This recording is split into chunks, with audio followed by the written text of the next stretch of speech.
Am?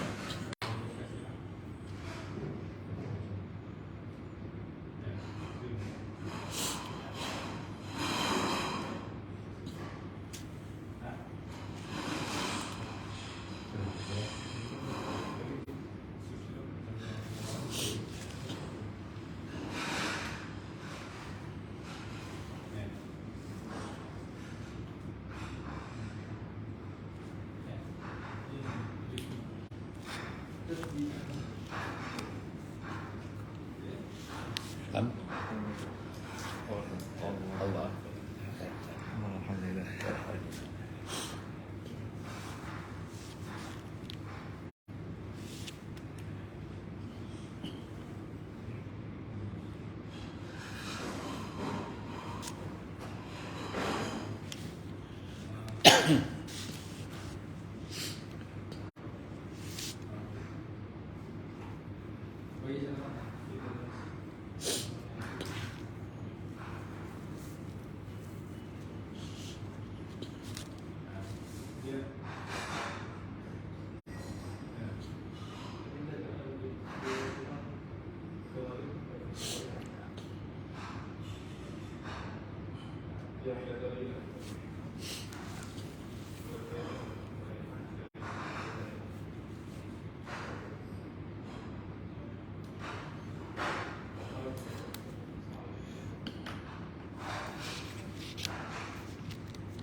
Assalamualaikum warahmatullahi ta'ala wabarakatuh.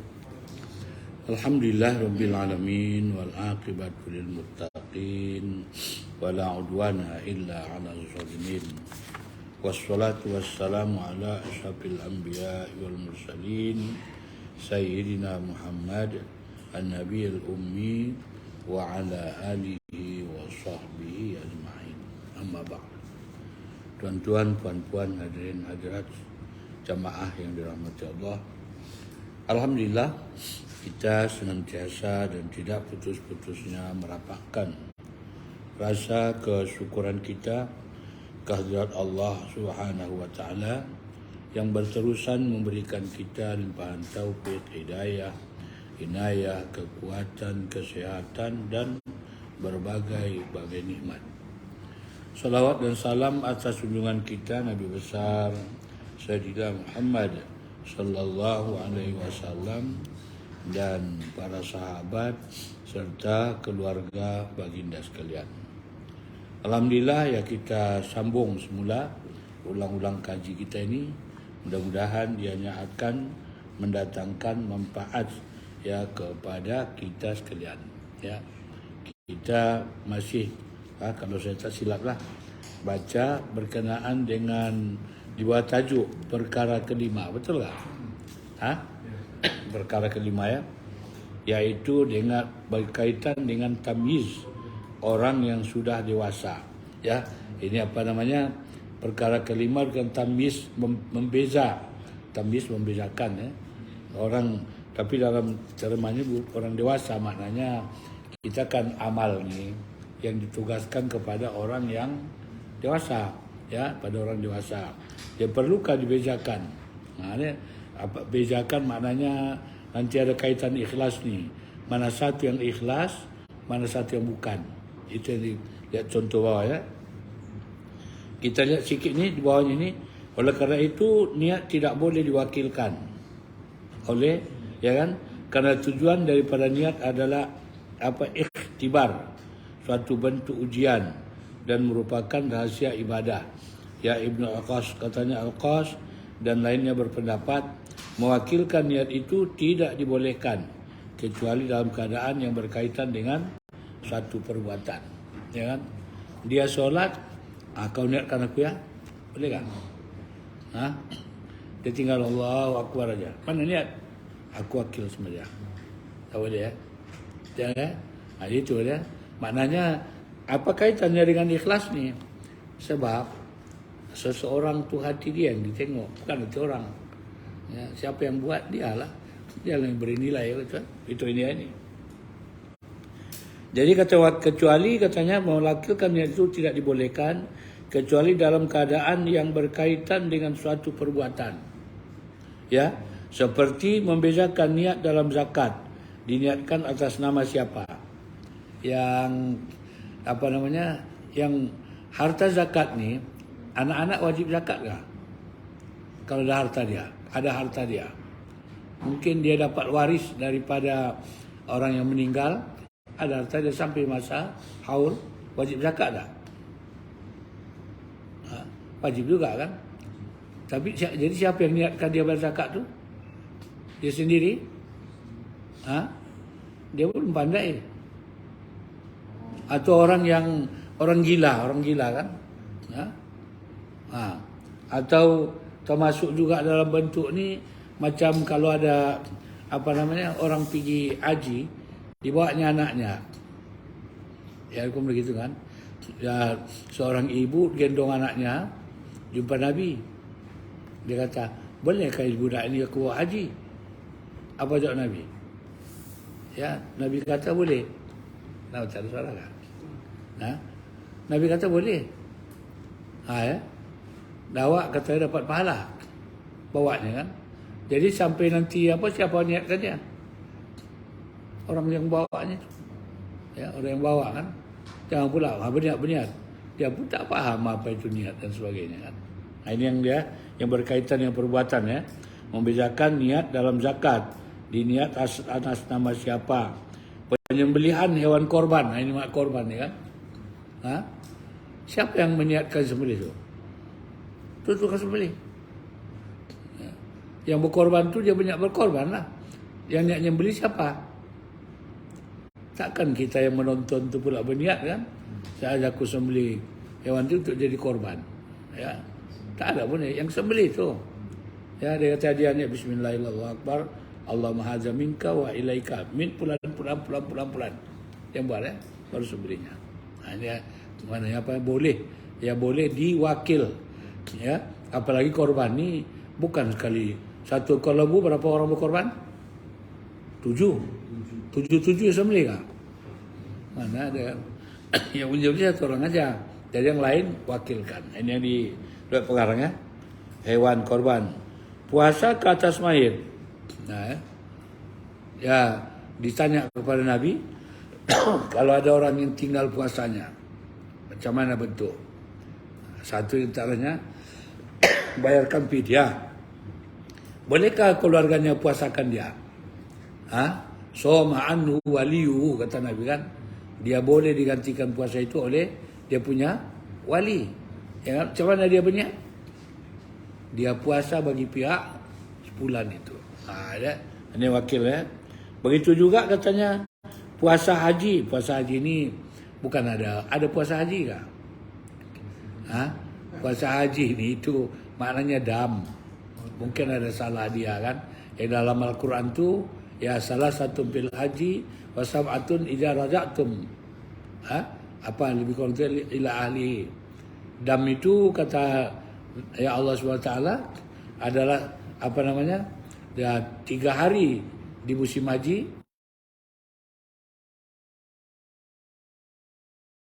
Jadi dia punya dam tu 10 hari. 3 hari di tanah suci, 10 hari pulang kampung. Ada. Itu bagi orang yang bukan penduduk Mekah, ya kan? Di dalam ayat itu sebenarnya watilka asaratun kamilah. Itulah 10. 3 campur 7 10, ya kan? Jadi boleh. Ini yang disebutkannya puasa haji. Begitupun ada sebagian kaum mutakhirin, ulama-ulama generasi akhir. Berapa tahun ni? Tuan kita sebut ni kan? Sebab ulama ni ada sebut ulama salaf, ada yang sebut ulama mutakhirin. Ya, ulama salaf ni yang hidup masa berapa tahun selesai Nabi? 500 tahun. Ada yang sebut 500, ada yang sebut 300. Ya, soal Nabi itu kata sesuai dengan hadis Nabi kan? Sebaik-baik masa kata Nabi masaku. Kemudian berikut. Berapa kurun? 3 kan? Korni kata dia. Korni itu kurun lah. Kurun aku, kurun berikut. 3 kurun 300 lah. Jadi ada yang sebut itulah. Tapi ada yang saya sebut nanti bukan 300, 500 dia kata. Tak apalah. Yang penting sekarang ni kita sudah di mana? Salaf atau akhir? Bukan lagi akhir. Akhir. Sudah di penghujung ya. Sudah di penghujung. Okey. Begitu dia kata ulama mutakhir berpendapat ikhlas itu merupakan perkara tambahan dalam niat, di mana suatu perbuatan itu tidak akan memperoleh pahala kecuali dengan ikhlas.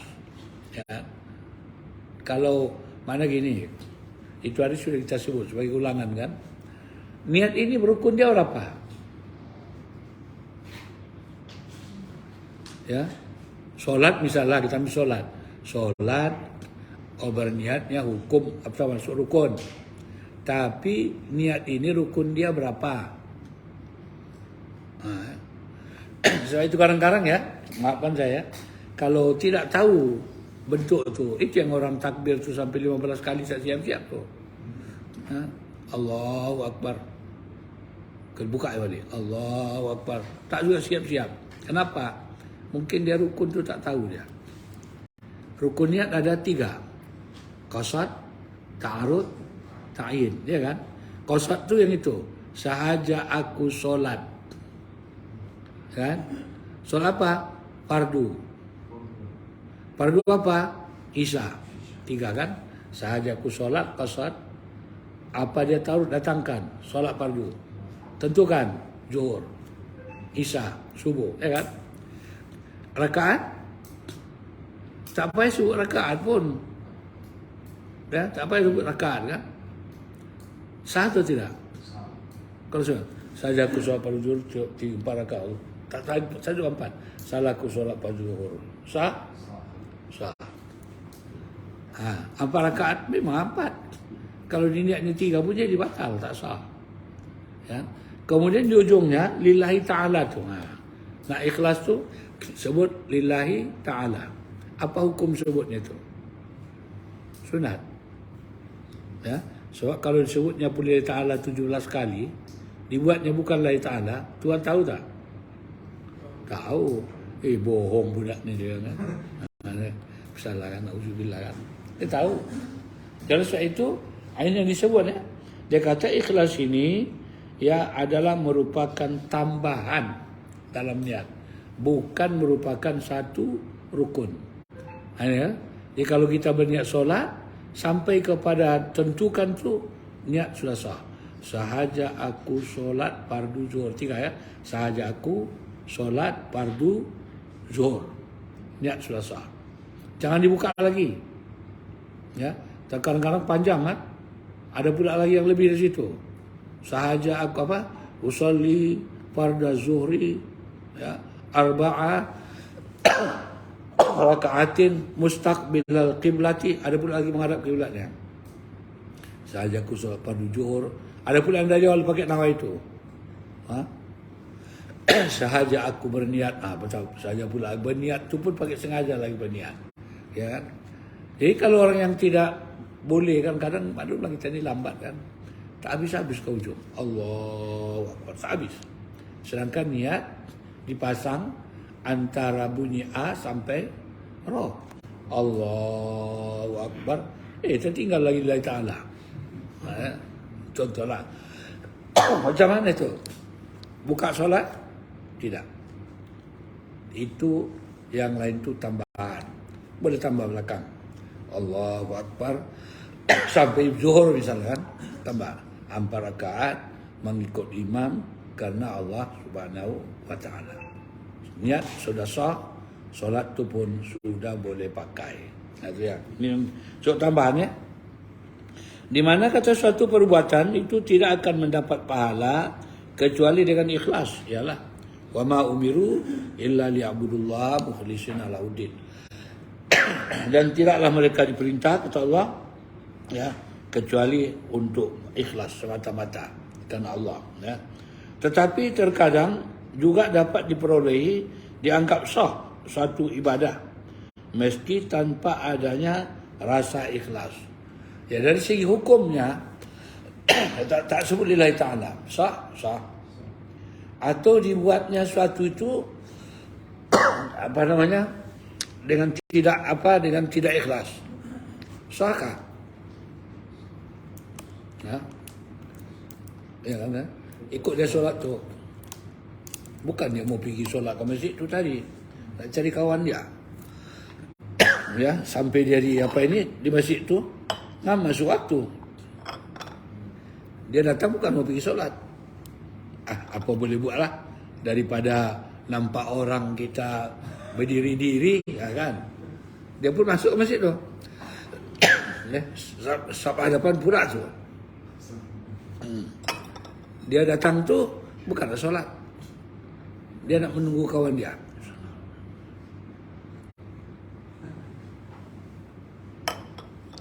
Solatnya sah atau tidak? Sah. Ya kan? Dia tak sah lah. Kecuali lah kalau dari awal tu tak ada niat dia, itu tak jadilah. Orang Allah apa dia pergi juga. Tak ada niat dia tu dan ceritalah. Dia soal rukun tu tinggal betul ya.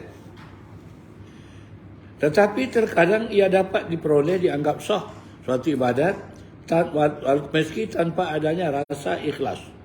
Dalam hal ini para fuqaha hanya mencukupkan sahaja suatu perbuatan sesuai niat, di mana ruang lingkup hukum itu bergantung hanya pada niat saja. Ialah Nabi pun katakan innal a'malu binniat, apa yang dia niat itu dapatlah. Sedang rasa ikhlas itu adalah urusan Allah. Yang mana ya? Adakah dia betul lillahi ta'ala? Boleh kita tuduh kah? Mana ikhlas itu? Boleh tuduh kah? Sekarang ini kan itu musim korban kan? Ahli parlimen tu dibuat korban di kampung tu berapa ekor? Kami punya WB itu 30. 30. Dia pesan lagi kepada yang lain. Nanti kita rame-rame ya, fikir. Ya, jadi hari apa? Hari Sabtu. Hari Sabtu 30. Ada yang kata korban kesesat. Ada kata korban. Mana korban? Ini kadang-kadang manusia ini melebihi ilmu Tuhan pada dia kan. Mana betul ini? Dia ada unsur apa? Macam-macam orang sebut. Ada unsur politik. Memang orang politik, apa-apa dibuatnya pun ada politik dia. Ya kan? Orang politik kan? Apa juga dengan orang peniaga? Ya kan? Dia orang peniaga, mana-mana dibuatnya pun memang ada kaitannya dengan perniagaan dia. Tapi kita nak menghukum dia, tidak boleh. Jangan pula. Yang susahnya kita sekarang itu menghukum orang. Mana ada imannya itu? Iman dalam hati, Pak. Ya. Tahu kita pula nak menuduh dia, tidak boleh. Bahaya itu. Ya. Itu maka dalam hadis itu Nabi larang kan, tak boleh kata kafir kepada orang Muslim. Kalau dikata kafir itu naik ke langit, cari semana nak hinggap dia, tak ada. Turun balik ke bumi, tiada. Carinya orang yang disebut kafir tu, tak kafir. Kafir tu balik sama siapa? Sama yang cakapkan. Bukan main-main itu. Ya. Kenapa? Dia mendahului ilmu Tuhan kan. Dikafirkannya orang tidak boleh, tak dibenar itu. Ya naudzubillah. Ya. Sedang rasa ikhlas itu adalah urusan Allah. Oleh itu sah sahaja sesuatu ibadah yang tak disandarkan kepada Allah pada keseluruhan ibadah. Ya. Betul. Tak disebut nilai ta'ala, ibadah itu sah. Sah. Ya. Tak kedengaran dia lillahi ta'ala sebutnya. Ya. Tetapi tetap sah suatu ibadah yang dikerjakan tanpa rasa ikhlas menurut hukum fikah. Ya. Tak ada kita lihat dalam fikah orang tak sebut lillahi ta'ala, solat kena ganti. Itu tidak sah. Tidak ada. Ya. Soal ikhlas antara dia dengan Allah Subhanahu wa ta'ala. Itu maka dalam puasa itu apa Allah kata dalam hadis qudsi kan, kullu amal ibni adam lahu illa syam. Setiap amal manusia itu untuk dirinya kecuali apa? Puasa. Fa innahu li. Puasa itu untuk aku. Apa maknanya? Bukan Tuhan perlu dengan ibadah kita, tak perlu. Maknanya Tuhan yang tahu puasa atau tidak. Ini puasa ini satu ibadat yang ganjil dari yang lain. Ya kan? Kalau solat orang tahu. Jangan beli buka dia, solat dia tu. Nampak dia. Ada bentuk dia. Orang pergi haji, kita tahu. Ke mana dia pergi? Pergi ke Mekah. Orang puasa, apa tanda dia? Apa tanda? Kalau kita inilah begini ya. Saya tadi bolehlah minum, ada puasa. Ya kan? Yang lain ni ada kan? Kalau ada yang berpuasa lah misalnya. Ada tanda? Ini puasa, ini tidak, ini puasa. Ya ada. Kali tengoknya, ini yang puasa ini. Kenapa? Aku tengok pucat-pucat dia. Kali tengok, tanya dia, awak puasa tak? Tidak. Pucat betul? Ada kan tak pucat. Sudah demam ke 1 minggu, dia kata pucat-pucat. Ini masalahnya kan. Ini. Kemudian katanya sedang dalam masalah niat yang bersamaan, disambungannya, mengerjakan sesuatu amal ya dengan 2 niat atau lainnya. Maka itu terdapat beberapa persoalan. Kita dudukkan masalah. Adakah kita berbuat sesuatu 2 niat? Satu perbuatan, 2 niat. Adakah? Dia habis berwuduk, naik ke masjid. Masuk masjid solat apa? Tahiyatul masjid. Solat wuduk adakah? Ada. Ngam pula habis azan. Ada tak solat qabliyah? Ada kan? Yang mana yang mau diambil? 3. Susah-susah tak payah ambil semualah. Begitu? Dia masuk ke masjid tu. Nama dia ambil dia? Ambil 3-3. Qabliyah saja. Yang 2 tu tak apalah, qabliyah ni ajalah. Begitu? Ini nak disebut ni. Bolehkah di dalam niat tu kali dua? Ya, dua-dua dibuatnya. Dalam satu perbuatan. Maknanya dia buatnya digandanya dalam niat tu. Ini yang kata Mas apa dia? Boleh tak? Dalam bentuk yang sama, ya boleh. Dia berniat, sahaja aku solat sunat apa? Qabliyah zuhur, ya, qabliyah wa dan apa lagi? Tahiyatul masjid, boleh masuk? Boleh. Dan sunat wudu boleh masuk? Boleh. Ya, sah?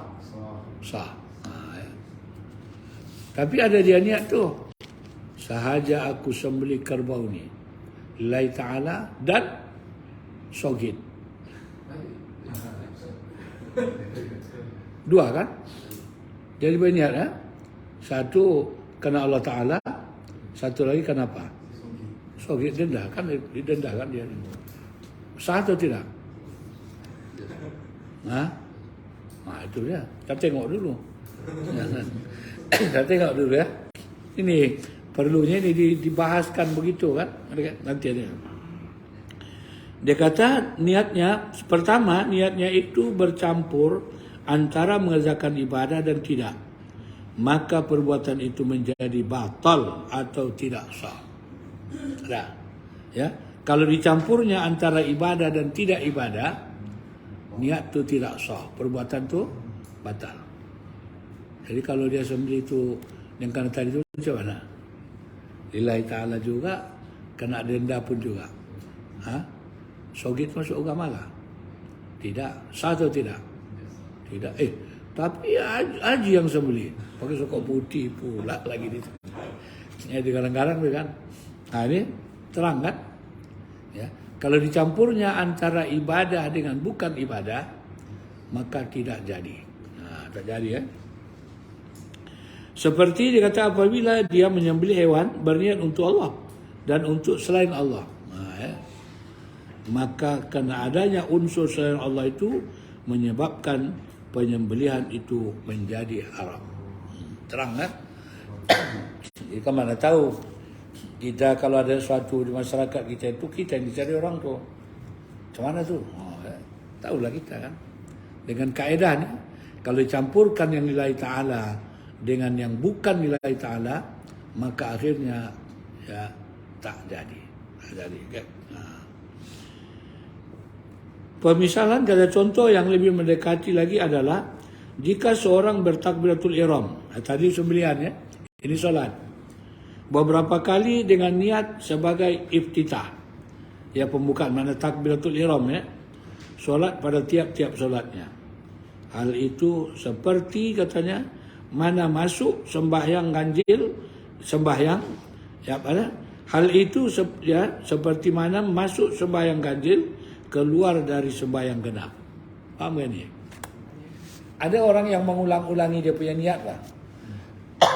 Ya. Allahu Akbar. Allahu Akbar. Dia takbir tu sampai 3 kali. Ya.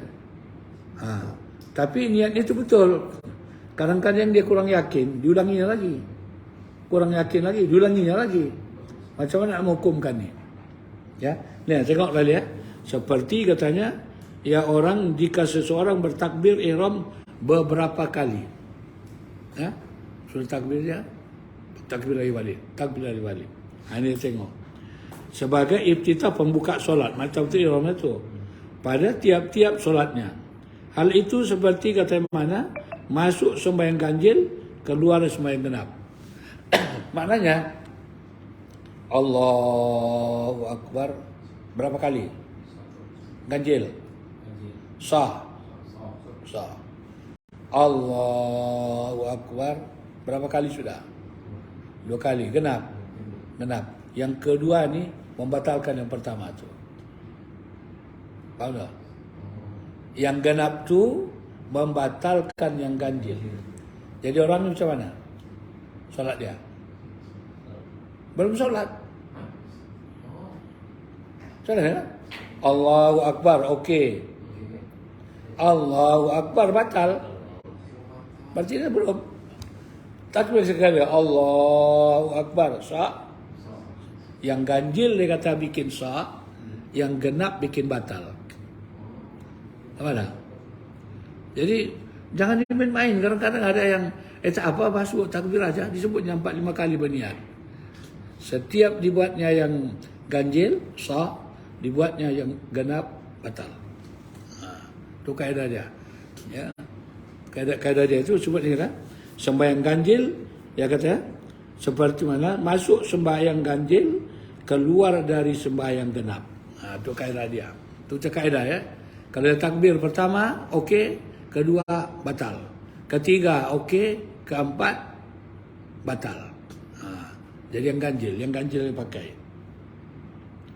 Karena dia kata barang siapa yang mengerjakan iftitah pada solat pertama, kemudian dia beriftitah lagi, maka solat yang pertama menjadi batal.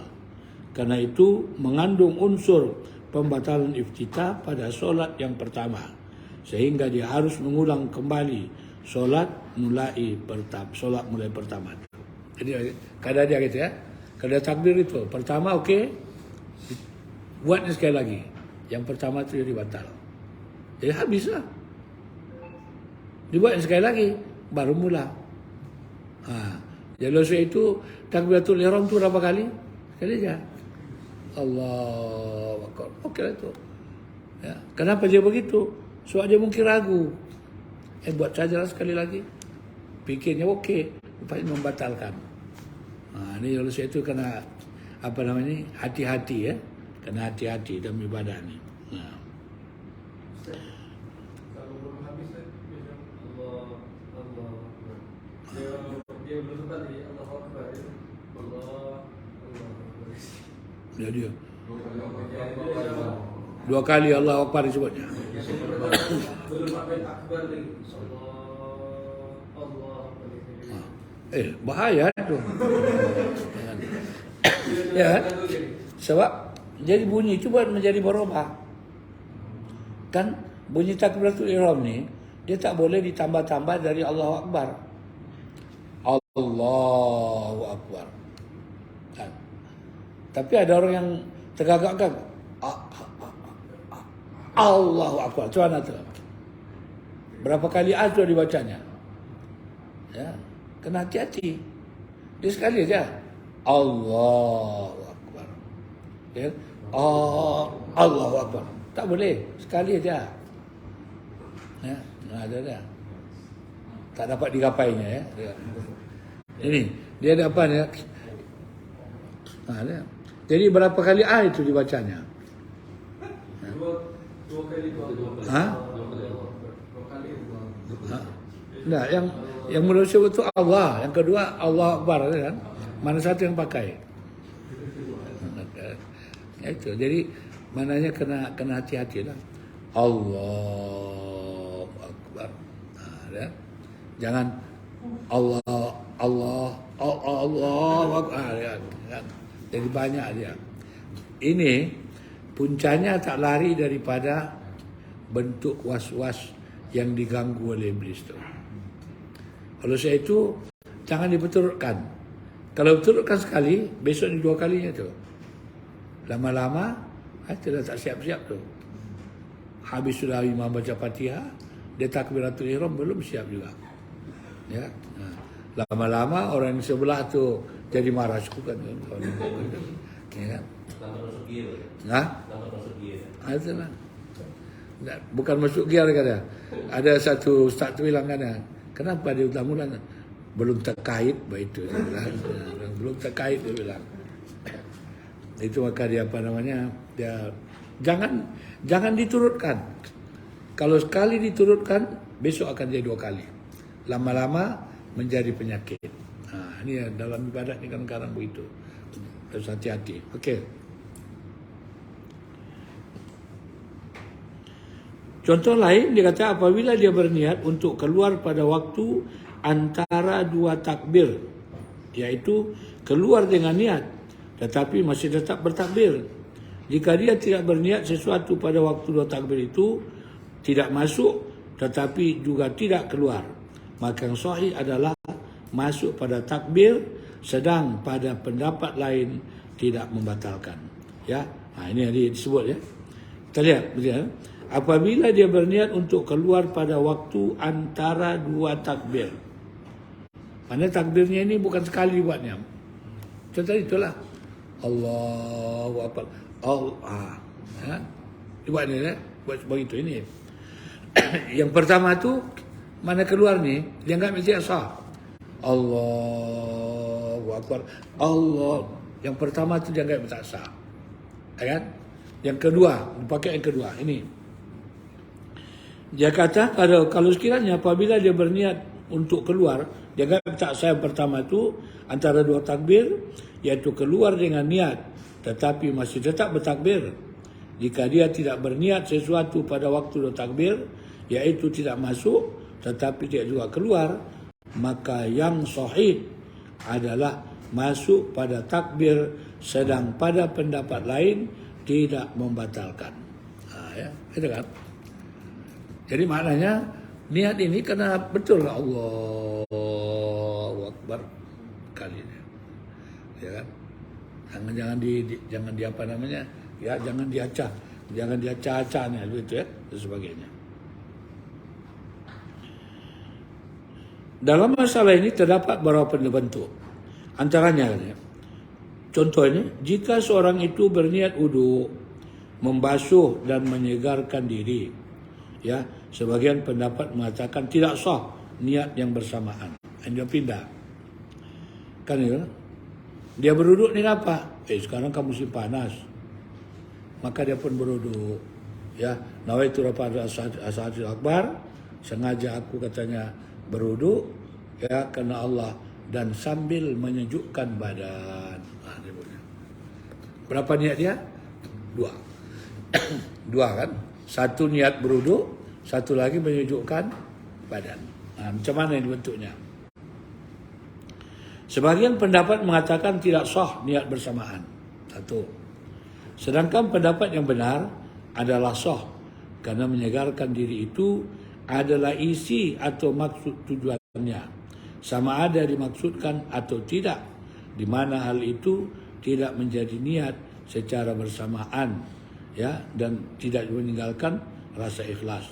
Tetapi hal itu bertujuan untuk ibadah menurut apa yang telah berlaku, karena tujuan kata dari intinya adalah memperoleh kesegaran. Mana gini, kesegaran ini sebenarnya tanpa dia niat dapat tak?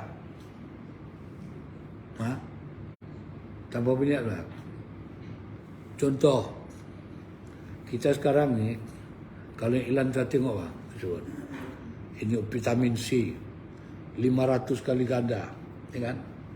Dia pun makan lah, kental vitamin C. Nenek kita dulu tak bukan vitamin C. Tanamnya sayur, direbusnya dia makan, ya kan? Dia tahu tak vitamin? Tak tahu. Vitamin tu dia dapat atau tidak?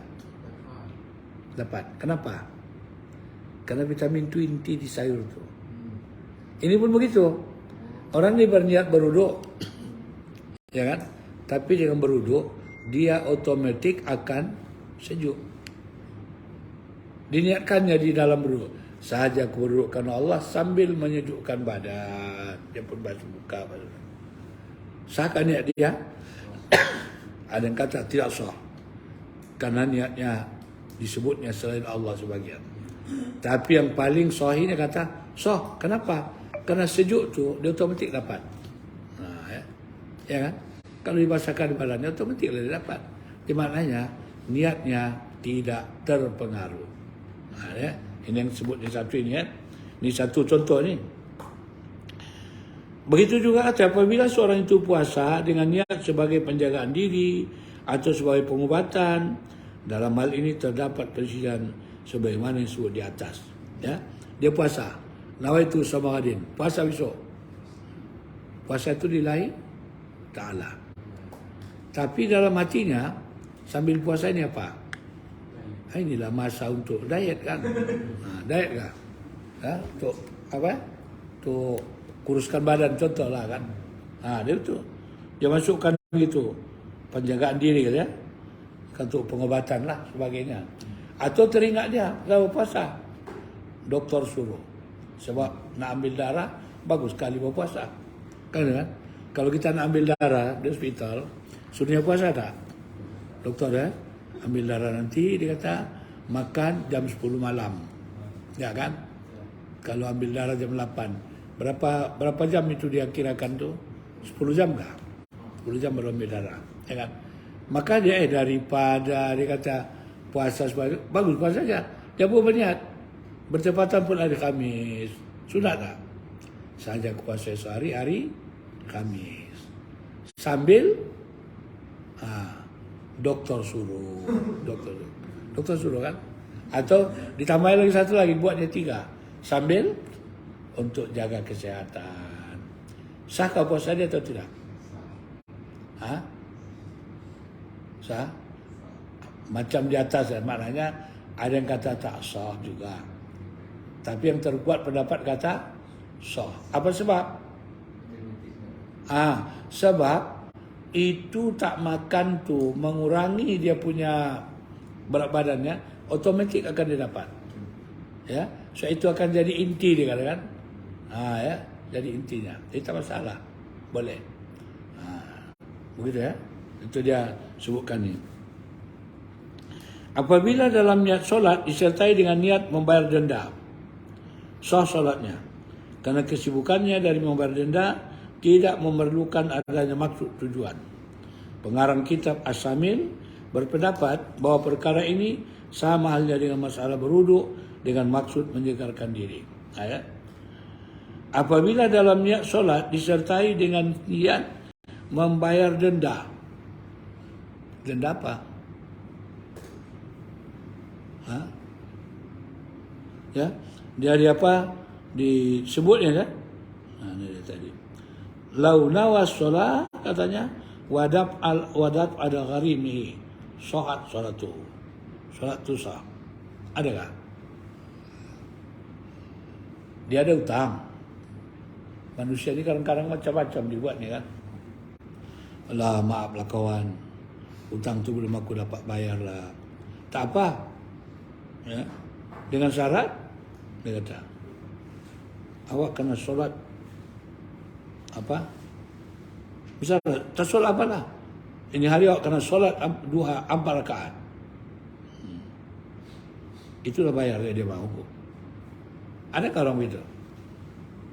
Tak ada Itu hebatnya ulama-ulama fikih ni. Yang tak tergambar orang ni boleh tergambar pikirannya. Kalau orang tersebut begitu, minta maaf lah, aku belum mampu bayar lagi, macam manalah, ya, dalam keadaan sekarang ini, ya, segala macam kan, contohlah. Tak apa dia kata, awak bayar dengan solat duha 4 rakaat. Senang hati dia pun solat. Soli sunatul duha rakaat ini lillahi ta'ala, saja aku solat 2 rakaat kerana Allah sambil bayar hutang. So itu bayar hutang kita tadi kan. Sah tak solat dia? Dia kata macam sama juga. Mana ada kata sah, ada kata tidak sah. Tapi yang terkuat mana? Sah. So dikata sama dia begitu kan. Dengan solat 2 dia bayar hutang. Maknanya kalau dibuat dia solat tu, hutang tu akan selesai. Tak ada masalah. Ini macam-macam ya timbul. Jika dalam niat mengerjakan tawaf disertai dengan niat membayar dendanya, atau katanya berniat mengerjakan sa'i selepas tawaf, maka sah niat tersebut menurut pendapat yang paling sahih. Jadi maknanya ada juga yang kata tak sah, ya. Macam mana pula ni? Dia berniat katanya apa ni, tawaf wa mulazamatu gharimihi. Orang yang pergi haji ni kadang-kadang dibawanya orang tua, ya, orang tua. Maka orang tua tu mungkin ditolaknya pakai kursi roda, ya kan? Kalau dia berniat tawaf sambil tolak itu orang tua, sah atau tidak tawaf dia? Sah. Sah kan? Asal dia betul lah. Asal dia apa namanya? Dia betul lah buat begitu. Asal betul. Ya, kalau betul buat boleh. Dia berniat sambil tawaf dia, orang tua tu dia. Ya. Padahal kalau tak disambilkannya pun salah, itu tawafnya dia. Yang orang tua itu salahnya kan. Ya kan? Tapi diniatnya begitu. Dia kata sah. Ada soalan kan? Kalau orang menggendong anak sambil tawaf, boleh tak? Gendongnya anaknya. Dia buat jugalah. Anak tu dipakai niromnya. Tadi wakil niat dia berniatkan, dihiramkannya anak tu kan, pakaikannya, bawanya tawaf. Sah atau tidak? Sah. Tapi anak tu kena tepat jalan dia. Anak tu digendongnya di peluknya. Tidak sah. Apa sebabnya? Karena anak ni kanannya ke Kaabah. Ya, anak tu dekatnya begitu kan, dibawanya.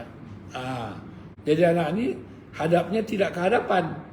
Sedangkan tawaf itu berjalan ke hadapan. Yang anak ni tadi membelakang. Ya, dan kanannya ke Kaabah. Sedangkan orang tawaf, ya, mana yang ke Kaabah? Kiri.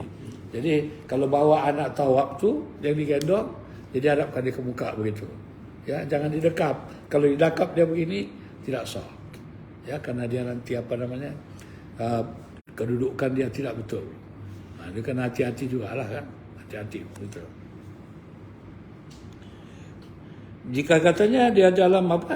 Dalam niat mengerjakan tawaf disertai niat membayar denda. Ya, atau macam-macam lah. Atau berniat mengerjakan sa'i selepas dia tawaf. Dia kata begitu, niat begitu Saya aku sawab kerana Allah dan lepas tawaf ni aku nak sa'i. Contoh. Maka sah niat tersebut menurut pendapat yang paling sahih. Maknanya ada juga yang kata tak sah seperti mana yang telah disebutkan. Jika niat tawaf ini tidak disendirikan, maka tidak sah. Karena tawaf itu sah dengan lainnya. Sudah termasuk dalam katanya niat mengerjakan rangkaian ibadat haji. Ini. Jika niat tawaf ini tidak disendirikan, mana? Dia kata kalau sekiranya tawaf ini tak disebutnya. Ya. Ini adakah tawaf ni yang wajib berniat? Tawaf apa yang wajib berniat? Ada? Orang tawaf ni dia macam-macam. Ada yang tawaf kudum bagi orang yang haji ifrad. Ya, maknanya dia nak buat haji dulu baru umrah. Maka tawafnya itu tawaf kudum. Selamat datang. Ada tawaf ni tawaf wajib umrah. Dia berniat nak mengerjakan umrah dulu baru haji. Haji apa namanya? Haji tamattu. Haji tamattu Ya. Jadi dia pergi masuk ke Mekah. Ya. Kalau yang tawafnya itu tawaf umrah, dia tak perlu berniat. Tidak perlu berniat. Ya, kenapa? Sebab dia berniat umrah. Atau ya bila dia berniat umrah, maka secara otomatik mesti ada tawaf. Sama macam kita solat bah. Kalau kita berniat solat, ada tak rukuk? Rukuk ada kan? Ada berniat? Itulah contoh dia. Ya. Allahu Akbar. Berniat. Ini rukuk. Ini tidak ada. Jalan terus kan? Ibadat haji ini pun begitu. Haji ada tawafnya, ada sa'i dia, ya, maka dia buat, betul? Tapi kalau ini tadi contoh ni yang tersendiri, maknanya dia bukan yang masuk dalam dalam apa namanya? Dalam haji. Dia bukan termasuk di dalam umrah. Dia kena berniat. Contoh tawaf kudum. Ya, tawaf kudum. Atau tawaf sunat. Ya. Kadang-kadang ada orang merasa ganjil. Ganjil juga dia bilang. Tawaf wajib pula tidak berniat. Tawaf sunat berniat. Bentuknya gitu. Kerana tawaf yang wajib dia satu package dengan niat sama ada umrah ataupun haji. Ya. Tapi tawaf sunat dia mesti sendiri. Sendiri dia. Jadi yang sunat tu dia yang berniat ya, betul. Jika dalam niat mengerjakan tawaf serta niat barda adenda atau berniat mengerjakan sa'i selepas tawaf, maka sah niat tersebut menurut pendapat yang paling sahih seperti mana tersebutkan. Jika niat tawaf ini tidak disendirikan, maka tidak sah, ya. Karena tawaf itu sah dengan lainnya sudah termasuk dalam niat mengerjakan rangkaian ibadat haji. Di mana pada ibadah-ibadah tersebut ini kewajiban niat menjadi gugur. Apabila berniat membayar denda, maka hal itu adalah sebagai ganti dan tidak terdapat pengaruh apapun pada sahnya tawaf. Ya? Karena sudah terhimpun pada niat membayar denda, seperti mana hal ini akan dijelaskan nanti. Ini dia pengarang kata begitu ya. Contoh lagi, apabila dalam masalah wuduk terdapat beberapa pandangan. Adapun dalam masalah wuduk terdapat pandangan. Dalam berwuduk apabila tidak berniat untuk menghilangkan hadas, hanya untuk menyegarkan atau membersihkan diri, maka yang paling sahih adalah bahawa orang yang membasuh tersebut tidak dikira sebagai wuduk. Tadi kalau ditumpangkannya di dalam ibadat, ya,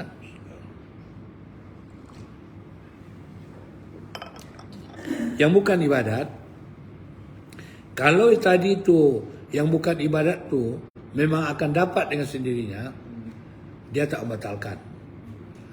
Tapi ini di ibadat, cuma di niatnya yang bukan ibadat.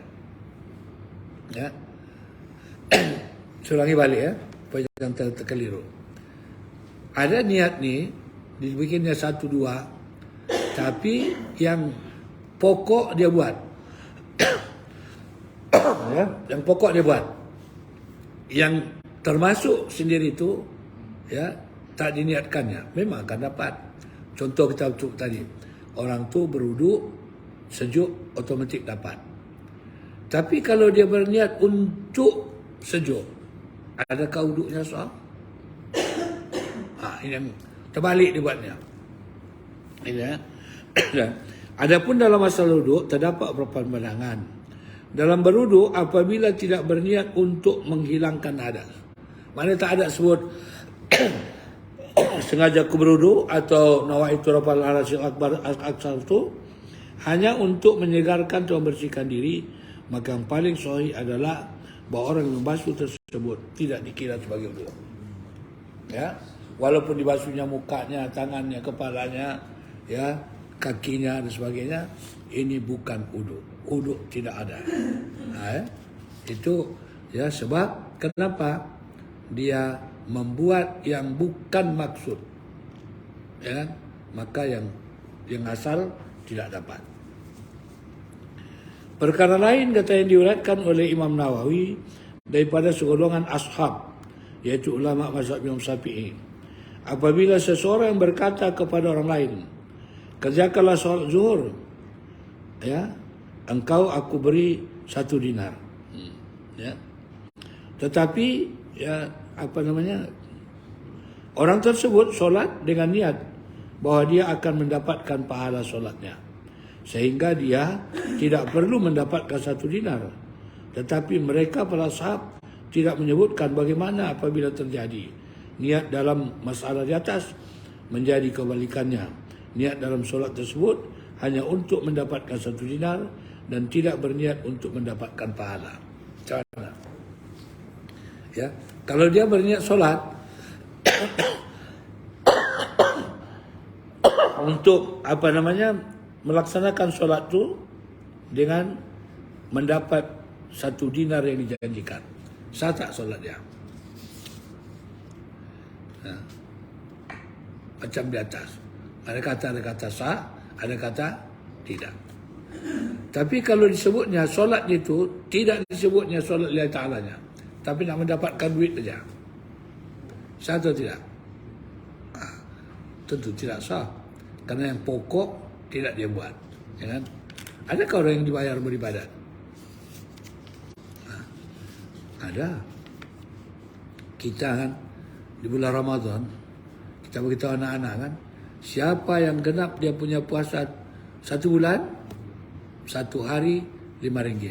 Dia pun kali-kali 30 kali 5, nanti daerah dapat RM150. Dia pun puasa kan. Puasa kan. Tapi nama itu sama kadinya dibacanya.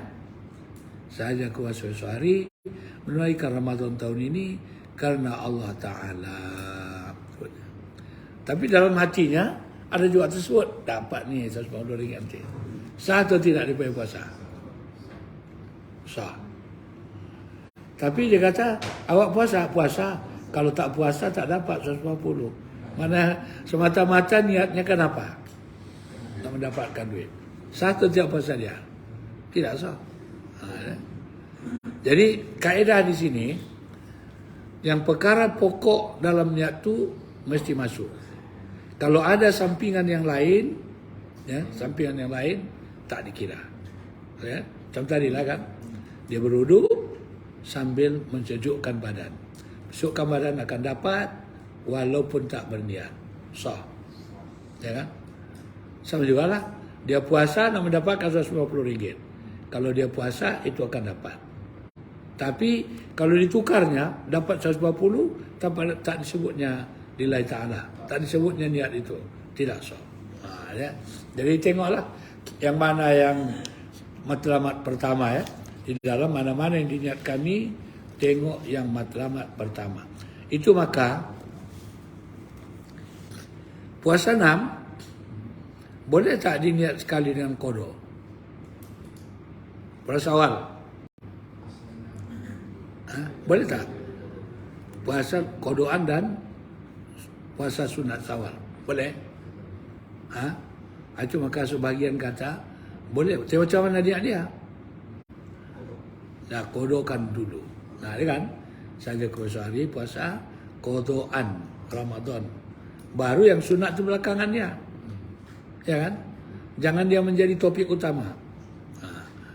Tapi sebagian kata pula, topik utama kah tidak? Kah puasa dia dapatlah itu. Ini apa itu nampak lapangnya ya. Masalah hukum-hukum fikah ni biasanya itu terbuka bah.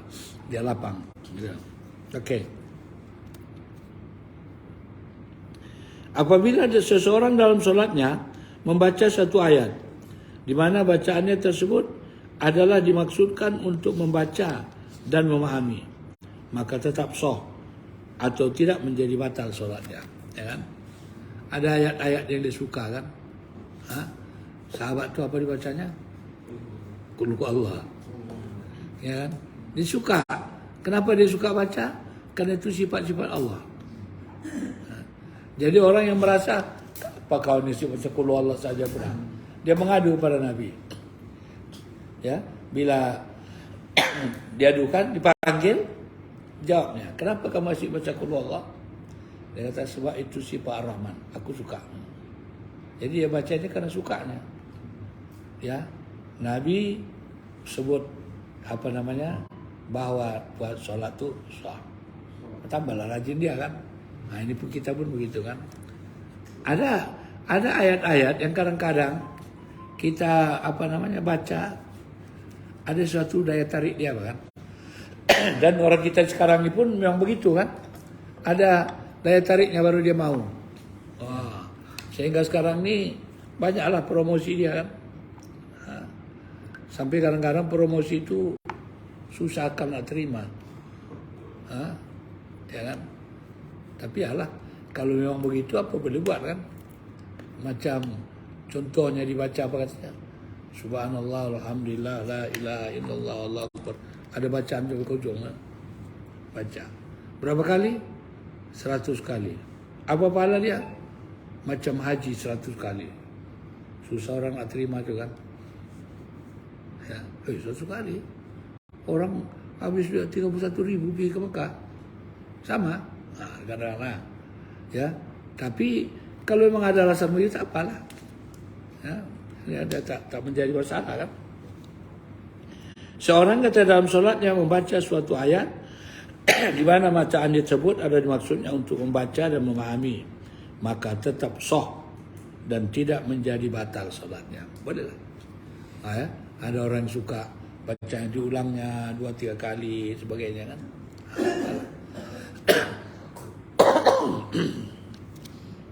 Perhatian. Apa-apa yang disahkan, dibenarkan dari bentuk perbuatan di atas adalah jika dipandang dari segi sudut pemenuhan kewajipan.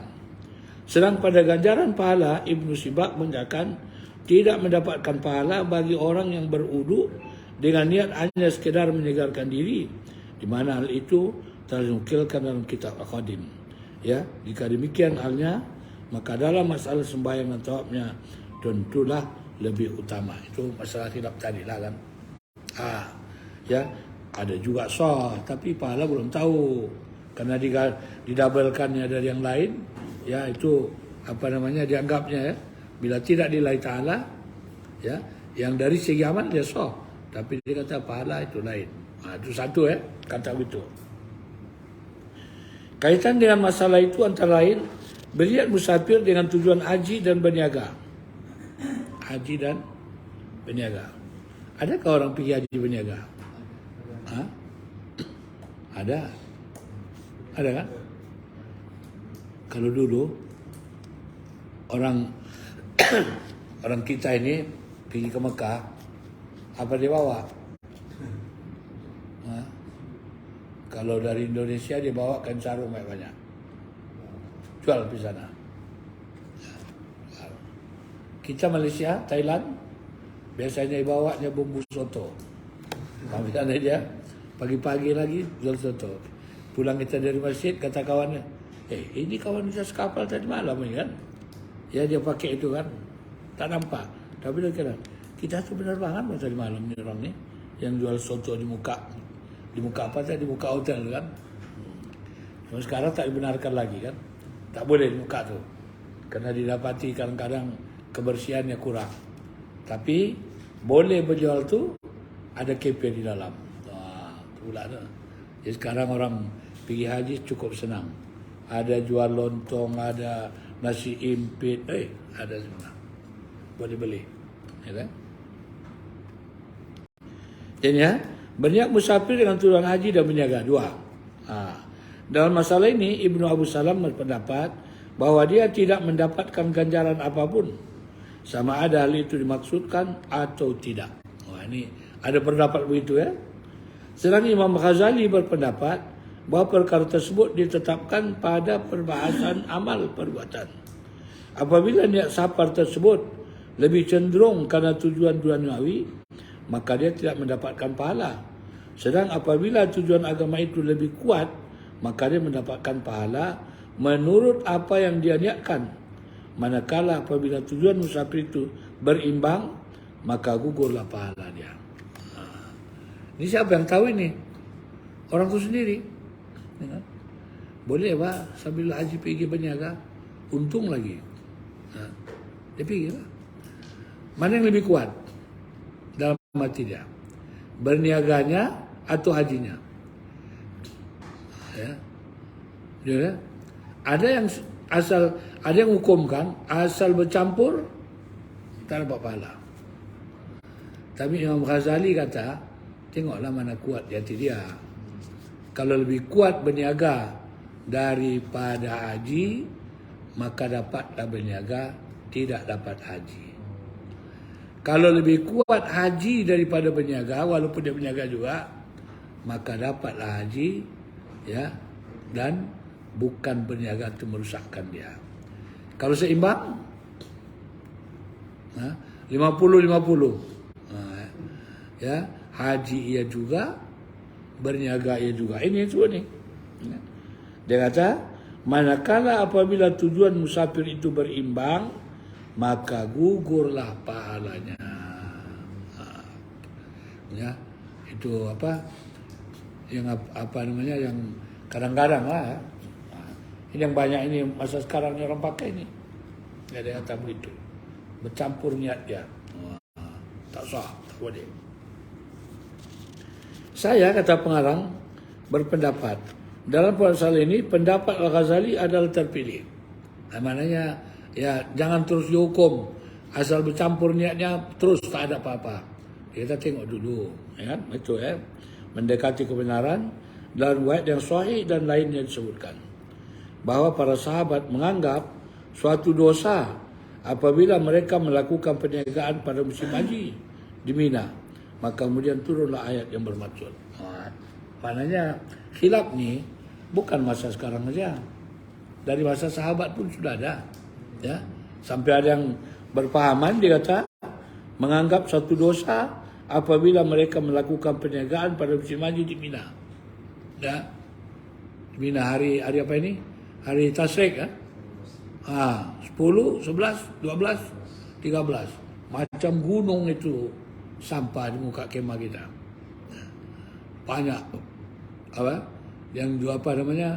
Bahkan ada pula lagi jemaah haji tak pergi melontar, asyik dia berjalan-jalan di muka tu. Ya. Ada begitu. Ya. Diorang tu adukan. Ustaz kata, ada tu orang tu tak mau dia pergi melontar. Kenapa? Dia kata panas. Ya. Tapi dia rupanya maksud itu, kalau mula-mula buka perniagaan tu, baru-baru lagi boleh dapat tu. Maka dia kasihkan duit kepada kawan bertugas. Tolong, dia kata, lontarkan aku. Kasih duit. 300 kah? 300 rial kah? Lontarkan. Ada orang tu beritahu. Ya. Begini, boleh tu. Mana orangnya? Tunjukkan. Cari orang tu. Beritahu dia. Kita tadi kasih duit kah semua orang ni? Ya. Jauh betul dia kata. Dia melontar tu jauh dia. Lebih kurang 5 km pergi balik. Jauh betul dia kata. Jadi, dia tak pergi lah. Tak pergi. Okey. Boleh? Boleh kan? Boleh. Tapi ada syarat. Apa dia?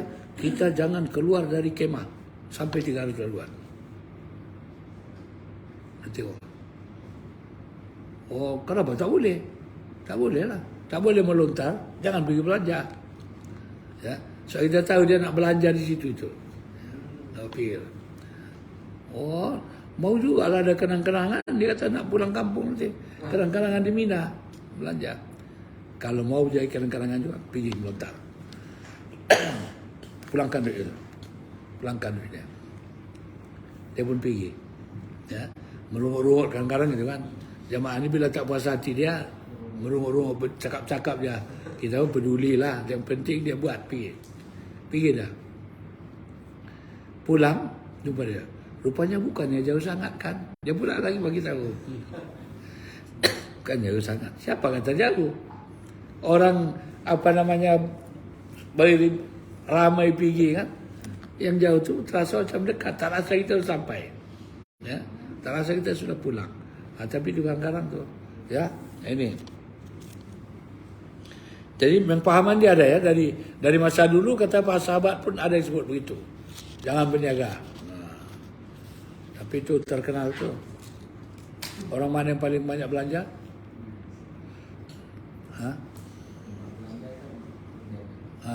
Yang kalau yang belanja nomor 1 orang Sabah. Nomor 1 orang Sabah. Ya. Kami tahun 2002 sampai kapal tu tak mau bawa barang tu. Berat. Tergendala sampai berapa? Runding tak mau dia. Ya, tinggalkan separuh. Tinggal. Sampai sini baru Haji Samad beritahu. Kalau tuan-tuan tidak jumpa barang nanti ya di tempat barang tu ambil, barang tuan tidak hilang. Tapi masih tinggal di Judah. Ya, dalam makluman dia selalu duduk, berdiri jemaah haji tu. Barang siapa? Barang apa? Dia tak suruh barang siapa kan? Apa lagi? Ya. Boleh dia kata besok dituntut. Karena penerbangan yang akan datang akan bawa itu pulang. Tak mahu pilot tu bawa. Kejadian tu. Orang Sabah terkenal itu. Ya. Paling banyak belanja. Banyak. Bermacam-macam tu. Itu yang pakai tali itu yang bawa perimpan tu. Perimpan gawe itu kan. Dia jerut begini kan. Itu bertutup. Tapi sebenarnya di dalam banyak itu barang dimasukkannya. Baru 4 hari di Madinah. Belum. Ya baru 4 hari. Dulu 8 hari. Sekarang ini nampaknya bukan lagi 8 hari. Ya, bukan 50 waktu, bukan 40 waktu lagi. Ya. Baru 4 hari di Madinah. Seorang ibu ini sudah habis dia belanja 20.000. Nak minta balik duit lagi ke Sabah. Yang itu dikirimnya pulang pakai pos. Tak apa belanja tak. Oi. Hebat ya. Terkenal ya. Orang Sabah paling apa dia yang paling banyak kalau belanja. Ya, terkenal. Sampai orang Arab tu panggil apa? Haja Siti Rahmah. Ya, Siti Rahmah. Okey. Sehingga dikatanya sehingga diminta maka kemudian turunlah ayat. Jadi pahaman masa dulu tu kata tak boleh sampai turunlah ayat. Ayatnya ya, maknanya tidaklah menjadi kesalahan bagi kamu mencari limpah kurnia Allah. Ya, berkait itu dengan meneruskan perniagaan ketika mengerjakan haji. Jadi maknanya boleh tak? Boleh. Boleh. Tapi boleh tadi macam itulah. Yang mengikut Imam Ghazali itu kan. Tergantunglah kepada niat dia. Dan banyak tu. Dia kan sehingga kadang-kadang banyak orang berniaga ni bermacam-macam timbul. Ya. Contoh ya, orang dari Indonesia bawa kain dari Sabah, Malaysia, Sabah jarang lah. Dari Semenanjung banyak itu yang jual makanan. Ya. Dicarinya kadang-kadang tu yang kain tu yang harga murah. Jual sana mahal. Ya. Sehingga ada satu case. Ya. Karena kain dia pun dibelilah. Dibeli. Sudah dibelinya, dibacanya. Ditanggung tidak luntur. Kan ya? Kain-kain dulu kan begitu. Bentuk dia ditanggung tidak luntur. Woi bagus nih dia. Dia pun beli. Dia pakai 2-3 hari, cucinya luntur. Jumpa balik sama orang yang menjual. Kamu tipu, apa yang tipu? Kamu kata kain itu tidak luntur. Aku beli luntur. Mana dia? Tunjuk. Mana dia jaminannya? Ini tulisannya. Kamu yang salah. Apa salah dia? Apa baca dia? Ditanggung tidak luntur. Itulah salah kamu. Kenapa? Sebab itu kami baca dari kiri ke kanan. Ini bahasa orang Arab. Dari kanan ke kiri. Jadi apa baca dia? Ditanggung tidak luntur. Akhirnya luntur tidak ditanggung. Kamu yang salah, dia bilang, bukan aku. Ya, itu betul. Kamu baca di kiri, tapi ini tanah Arab juga. Ada saja jawabannya manusia dia. Ya. Tanah Arab dia bilang dibaca dari kanan ke kiri. Ya kan? Dan begitu. Dan biasanya kalau orang Arab pun, kalau ditanya dia nombor, ditanya kan, minal yamin, minal shimal. Dari mana? Angkat ya. Nombor telepon dia mana buatnya? Yamin, shimal. Dari kiri ke kanan atau kanan ke kiri? Ya. Jangan nanti terbalik tak sampai-sampai. Ya. Nah juga kadang-kadang lah kan. Dan memang orang tu pakai begitu kan. Kita berjalan. Betul kan? Petugas tabung haji. Orang Arab tu tengok gini. Haji tabung, dia bilang. Panggil kita haji tabung. Tabung haji kan? Tabung haji. Dia bilang, haji tabung, haji tabung. Padahal kita tabung haji. Dia baca dari kanan ke kiri. Okey, jadi dalilnya boleh ya. Boleh, tapi mengikut apa yang pendapat Imam Ghazali. Ya. Jadi masuk untuk semua lah ini. Kalau begitu, niat yang bercampur, maka lihat mana yang kuat. Kalau kuat yang bukan ibadat, kosonglah pahala. Kalau kuat yang ibadat, dapat. Tapi kalau sama, kosong juga. Ini masalah ya. Kemudian katanya bagian kedua, berniat mengerjakan ibadat fardu disertai dengan niat mengerjakan ibadat sunat. Yang wajib campur dengan yang sunat. Dalam perkara ini terdapat beberapa bentuk, yaitu satu, niat yang sama sekali tidak membatalkan kedua-duanya, bahkan mendapatkan atau terpenuhi perbuatan tersebut secara bersamaan. Maksudnya dua-dua boleh. Yang wajib dapat tunai, yang sunat pun dapat. Yang kedua, niat yang sah hanya pada fardu saja. Yang kedua, pada yang fardu saja. Dia niatkan yang wajib, niatkan sunat. Sunat tak dapat, yang dapat cuma yang wajib. Ketiga, niat yang sah hanya pada yang sunat saja. Dia niatkan yang wajib, niatkan sunat. Yang dapat hanya sunat. Empat, niat yang sama sekali tak mendapat apa-apa. Dalam arti kata, tidak sah, batal. Jadi ada empat ya. Kalau dia bercampur niat, tengok. Salah satu dia dapat. Dua-duanya dapat. Wajib saja dapat. Sunat saja yang dapat. Atau dua-duanya batal. Ya. Dua-duanya batal. Dua-duanya tak dapat. Ini cantik ni. Ini kaedah ni. Ya. Kalau nak menghafal kita satu-satu perkara, mana boleh kita apa? Payah di kaedahnya. Pada permasalahan yang pertama, mana dua-duanya dapat. Ini penting ya. Iaitu apabila ia telah bertakbiratul ihram solat. Pada solat, ia dengan niat solat fardu dan sebagai tahiyat. Tahiyat apa ini? Tahiyatul masjid. Ini yang tadi saya sebut lah. Dia datang, sampai dia pun berniat takbiratul ihram yang wajib. Solat zuhur. Sebab dia datang tu sudah qomat. Nabi kata apa? La solat ba'da liqamati illal fardhu. Tiada solat lagi kata Nabi selepas iqamat kecuali yang wajib. Dia datang sudah qomat. Ikut imam kan? Dia pergi ikut imam lah. Lalu dia kata solat, ya, solat tadi fardu dan sebagai tahiyat. Jadi dua. Allahu Akbar, saja aku solat fardu zuhur pada kepada Allah dan bersama dengan tahiyatul masjid. Dua ya. Satu tahiyatul masjid, satu solat fardu. Maka sah sembahyangnya dan terpenuhi kedua-duanya secara bersamaan. Mana? Dapatlah dua-dua. Dapat dua-dua dapat. Itu maka dalam niat ni sangat cantik tu. Kalau tahu kita meletakkan niat tu. Kadang-kadang kerja sikit tapi bahagia pahalanya banyak. Ya, kerana meletakkan niat. Satu ya. Pengarang kitab Syarah Al-Muhazzab mengatakan perkara di atas telah disepakati oleh para ashab.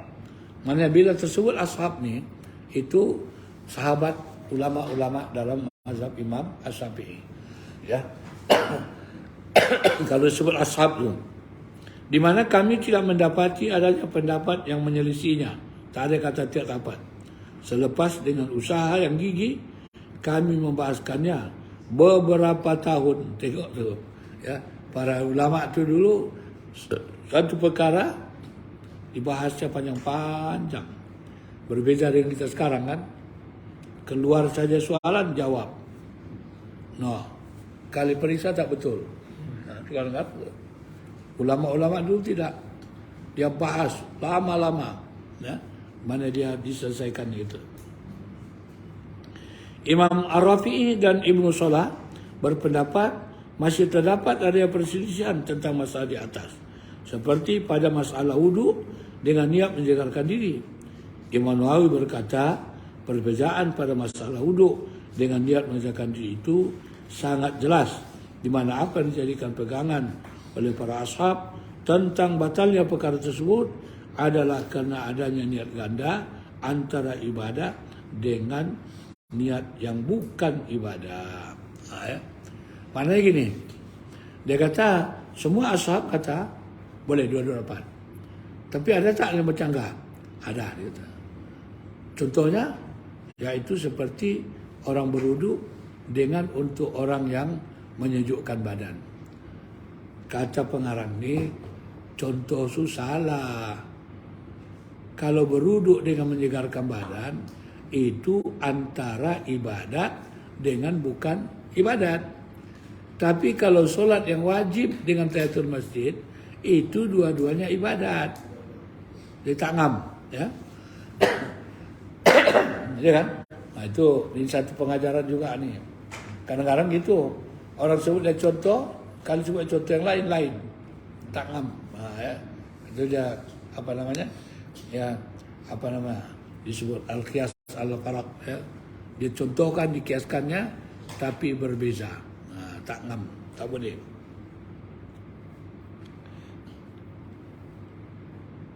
Maka persoalan ini kata tidak terjadi pada masalah tahiyat, bukan dalam solat.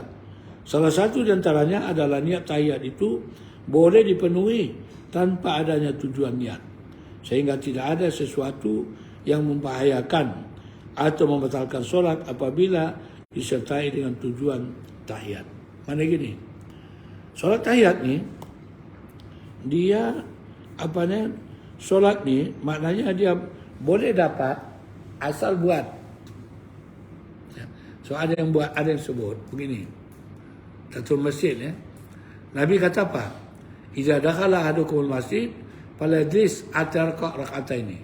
Kalau kamu, kata Nabi, masuk dalam masjid, maka janganlah dia duduk kecuali dia solat dua rakaat. Solat apa? Kita kata solat tahiyatul masjid lah. Kalau solat yang lain, bolehkah? Boleh. Ada kan? Kalau tak diletakkannya begitu, mana dia boleh mana-mana. Ya. Kalau sekiranya dia tak berniat, sah tahiyatul masjid, dia masuk solat zuhur, Allahu akbar zuhur. Tahiyatul masjidnya selesai tidak? Selesai. Cuma tak apa pahala kalau tak berniat. Ya. So Nabi kata itu, kalau masuk dalam masjid jangan duduk sehingga solat 2 rakaat. Ini bukan lagi 2, 4 zuhur. Ya. Atau solat dia bukan tahiyatul masjid tapi solat wuduk. Tak berniat tahiyatul masjid, sah juga. Ya. So, maknanya tugas tu selesai. Soal pahala itu cerita. Ya, pahala dia adalah ya ada keikhlasan itu tadi. Nah ini dia banyak ya. Kadang-kadang banyak pembahasan yang disebutkan oleh para ahli ulama tu.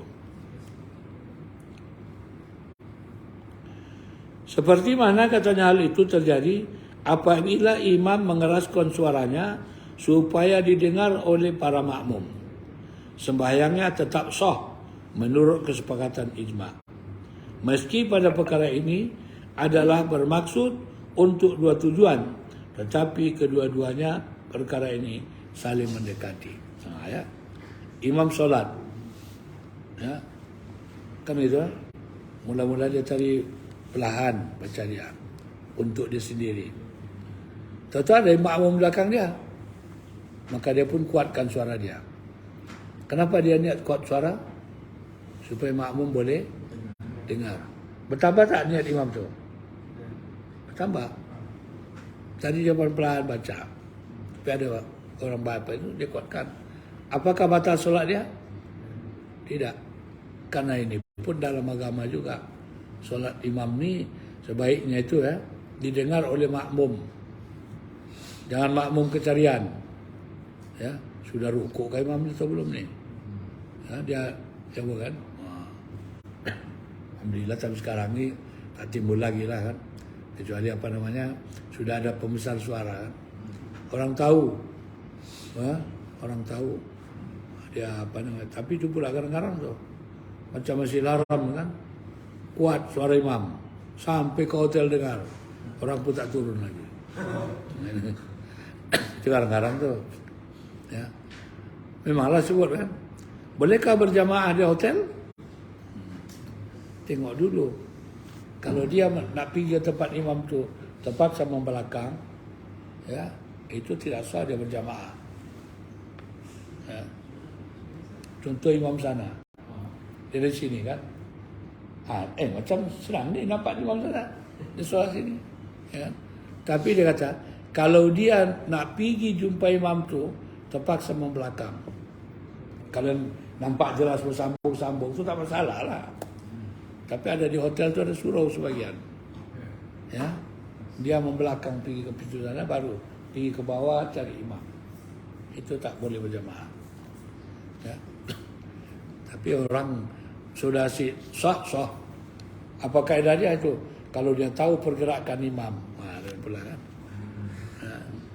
Sebab mic itu besar, kuat suara dia kan. Adakah dia tak tahu? 1 kilometer pun dia tahu. Itu.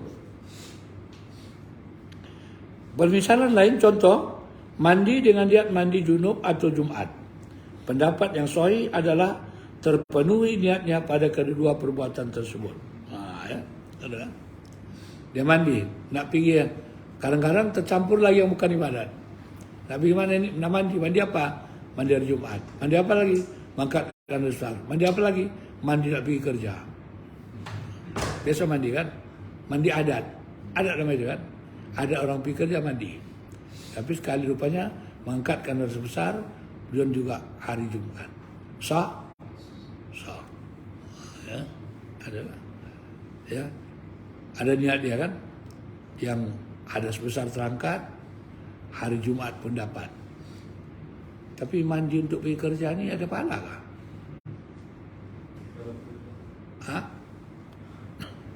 Dia mandi nak pergi kerja, dapat pahala kah? Mana tahu? Yang model dia kata orang tanya macam mana? Apa? Bersihkan diri. Memang kita ini kalau ada akan bertemu dengan orang-orang banyak dan sebagainya, memang disuruh kita bersih dan wangi.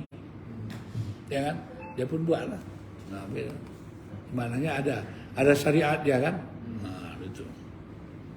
Okey.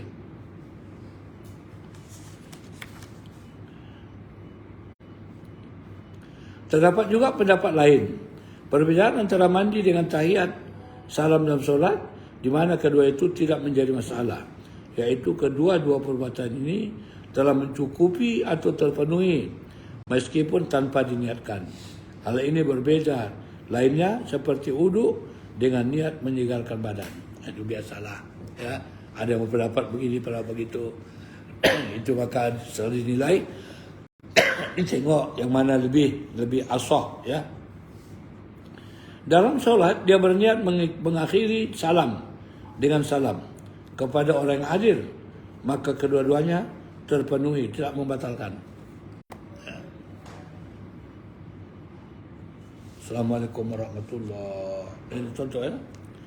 Dia mengakhiri salam dengan salam. Apa maknanya? Ya. Orang Assalamualaikum. Ya, Assalamualaikum warahmatullahi wabarakatuh. Dia niatkan salam satu ini habis solat jawab kepada orang tu. Boleh pakai? Boleh walaupun bentuk dia berlainan kan? Boleh. Nah, jangan pula dibalikkannya. Assalamualaikum. Waalaikumsalam. Tak sah. Nah, dia kalau terbalik dia kan? Balik. Sebutnya begitulah. Ya walaupun dia kata menjawab salam ya. Kan bukankah kalau kita solat, adakah yang kita baca salam tu menjawab salam? Salam kita sebut Assalamualaikum tu menjawab salam, ada tak? Atau tak pernah berniat kalau salam? Macam mana biasa? Kalau habis Assalamualaikum warahmatullahi wabarakatuh, apa ada dalam hati? Tak ada. Kalau orang berjamaah, kan kita salam tu selepas imam salam. Imam salam ke berapa? Kedua. Jangan habis satu terus salam, tak boleh. Dia apa namanya? Sampai dua ya. Dua salam tu baru kita jawab.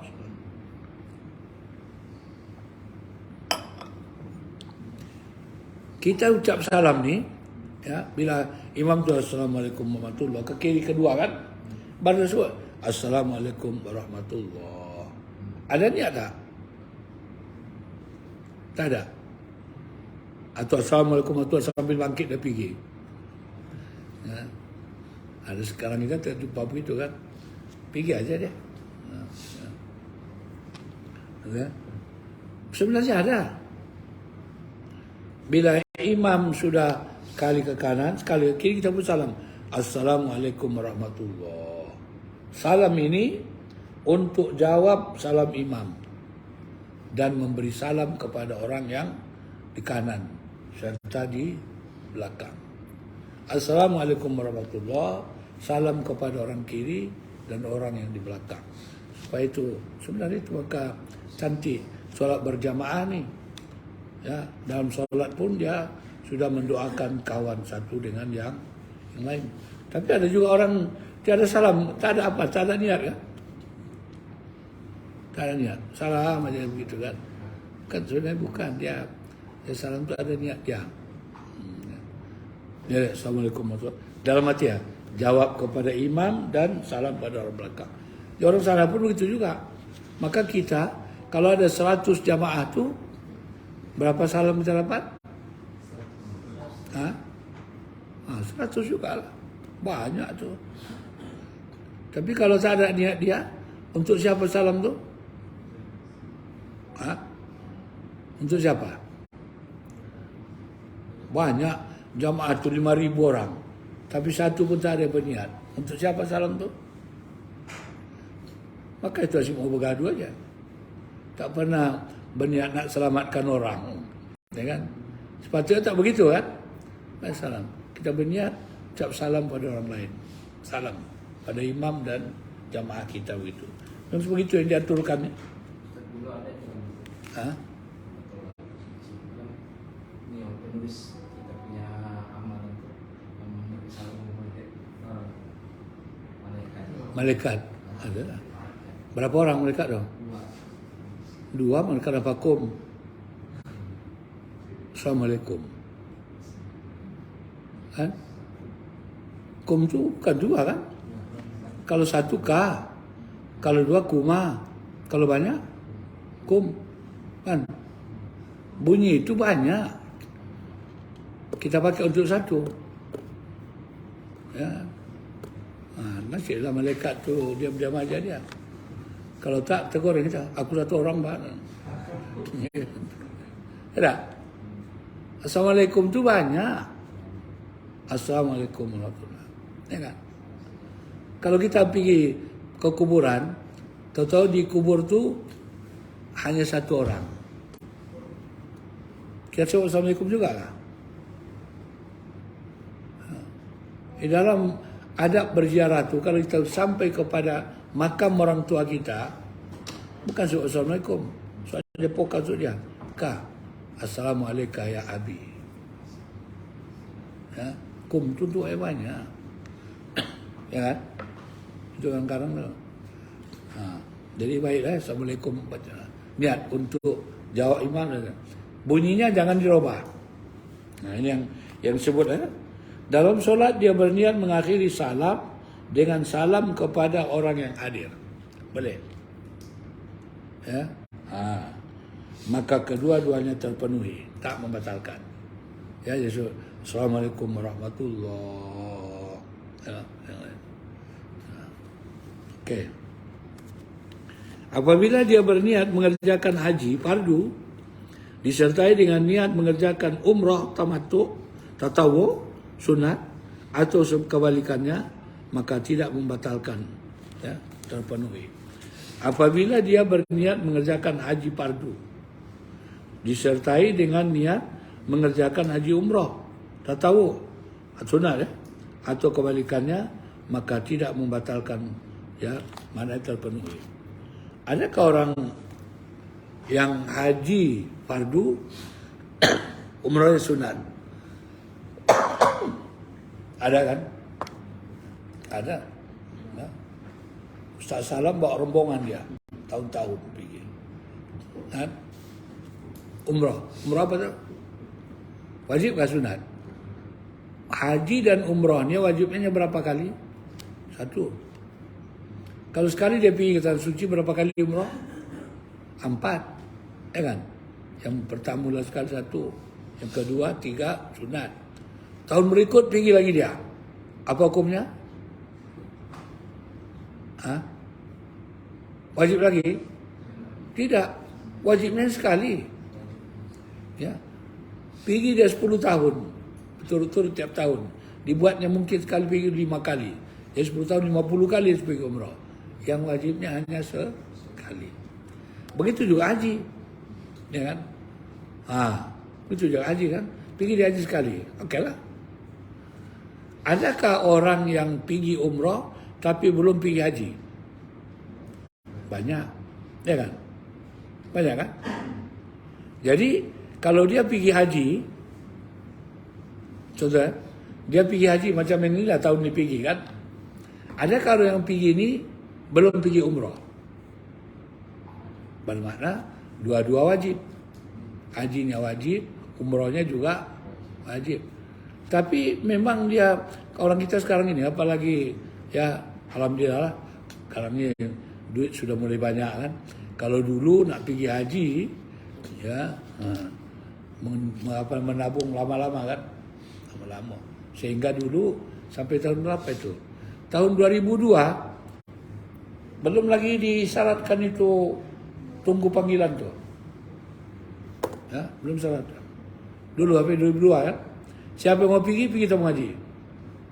Aku mendaftar mau pergi haji. Bila? Tahun ni lah. Ada daftaran. Ya. Dah tinggal 1 bulan dah tak boleh pergi. So, kalau orang belum begitu minat ya, mau pergi.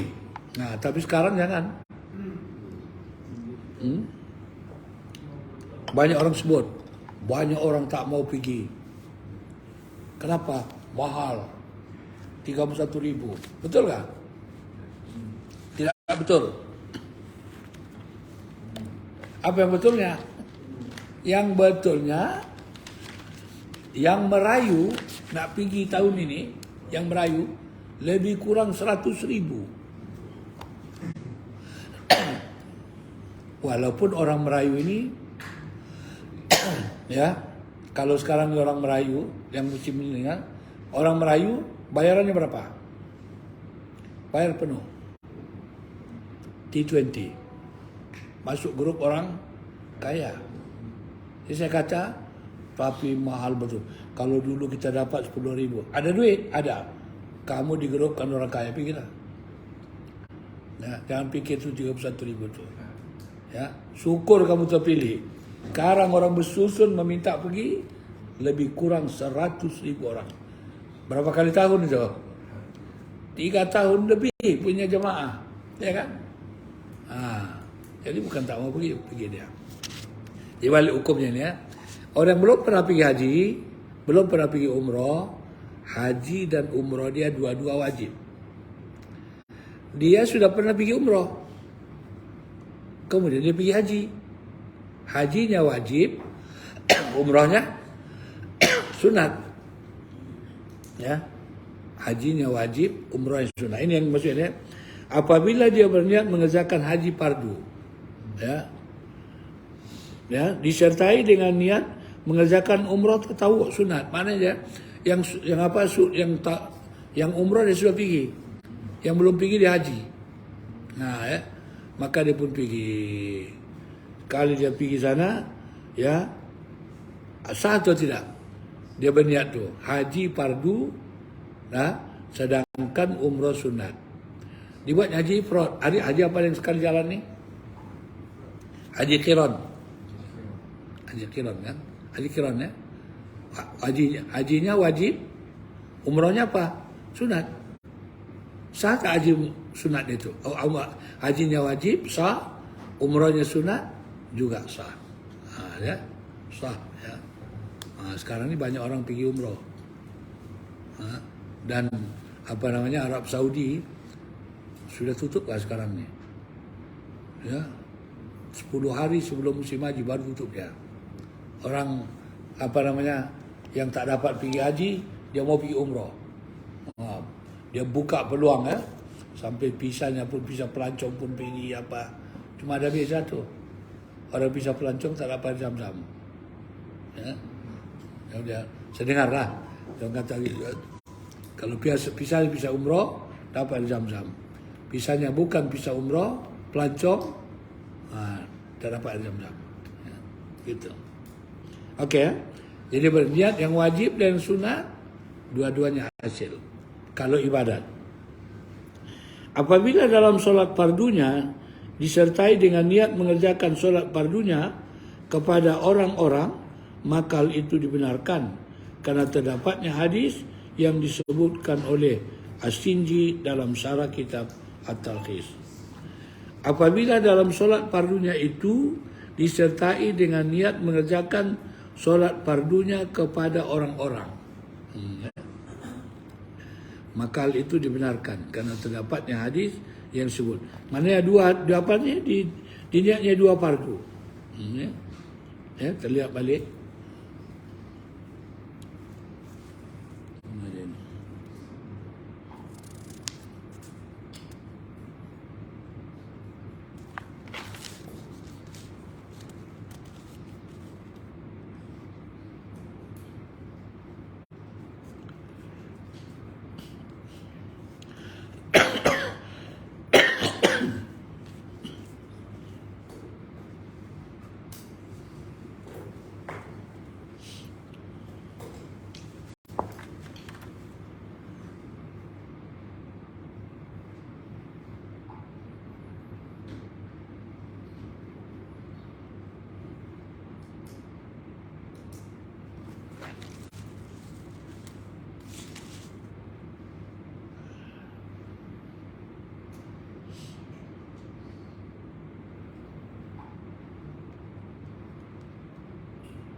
Apabila dalam solat fardunya disertai dengan niat mengerjakan solat fardunya kepada orang-orang. Apa maknanya ni?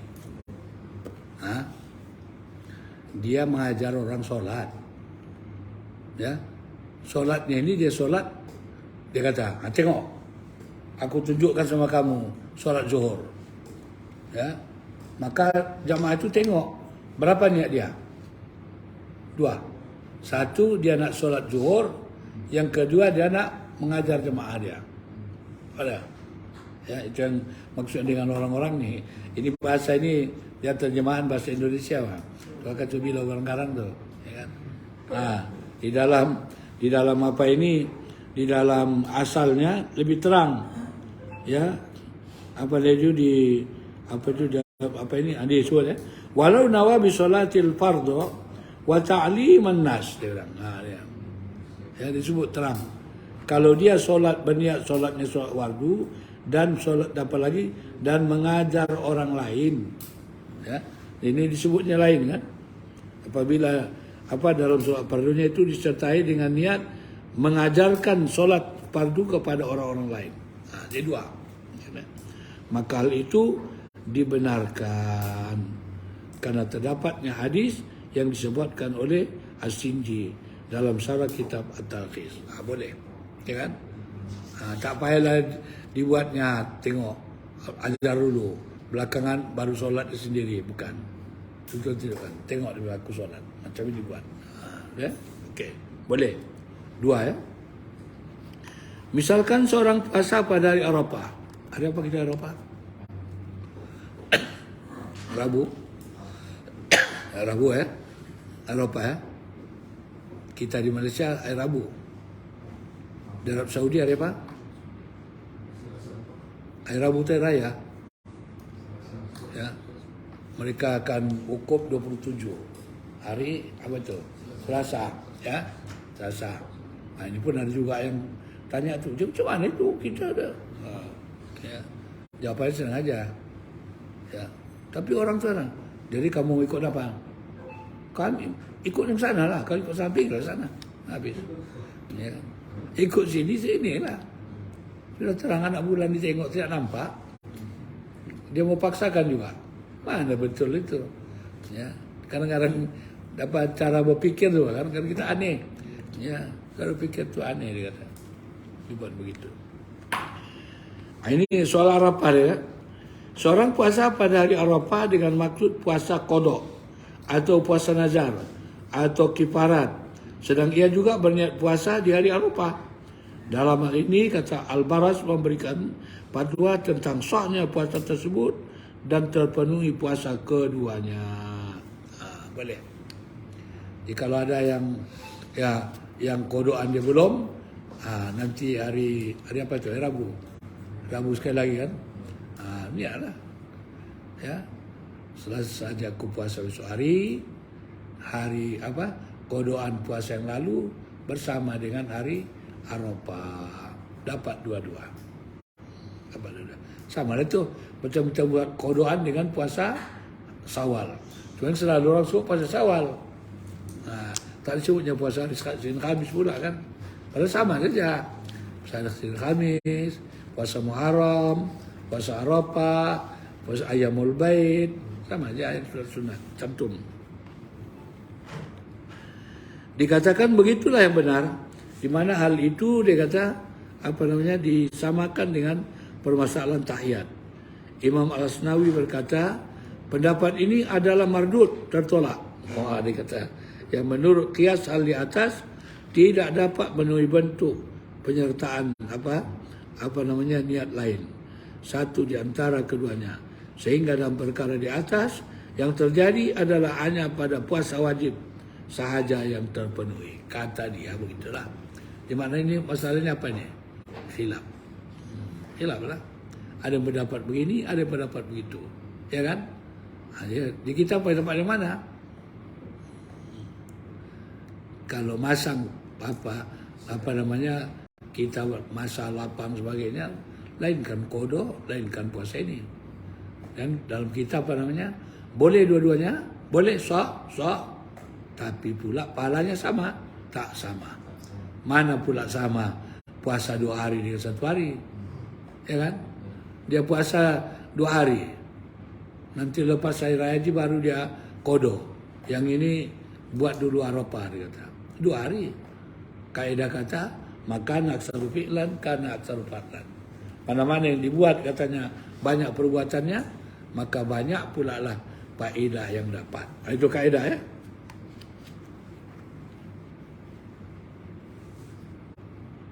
Pada permasalahan yang kedua, niat mengerjakan haji yang fardu disertai niat haji tamat. Niat haji katanya tahu sunnah. Yang berlaku adalah haji fardu.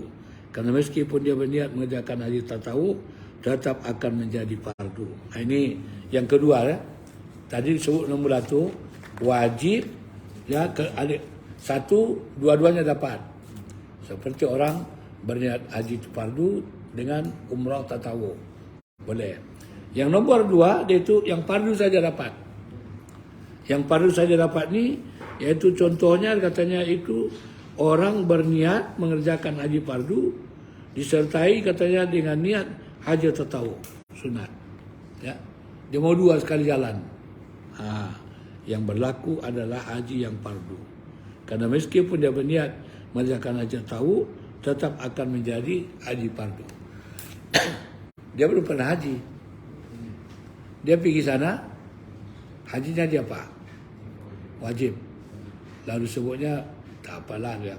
Aku kali ini haji sunat lah dulu. Dia berniat haji sunat. Dia pun ihram, berniat haji sunat. Haji apa dapat?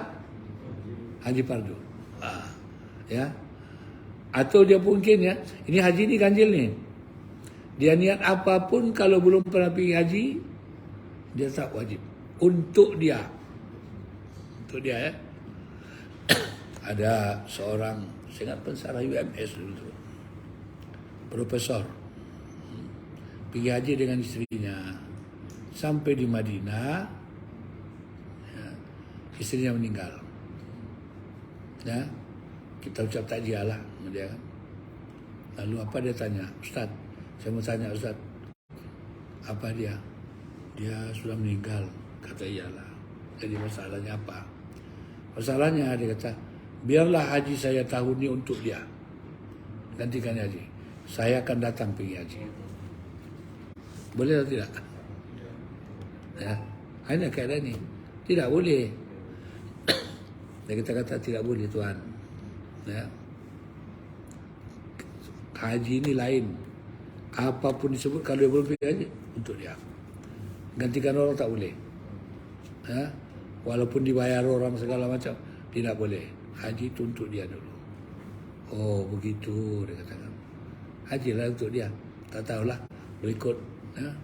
Biasanya tabung haji kasih itu kodokan yang begitu ya. Atau lebih bagus lagi karena sudah berada di tanah suci maka dibuat apa namanya badal haji ini buat karena sudah pulang tanah air nanti lain cerita itu sudah nak pergi lagi tambang lagi apa lebih mahal barangkali. Okey, itu dulu lah barangkali yang sempat kita sebutkan hari ini ya. Nanti kita sebut sekali lagi ni.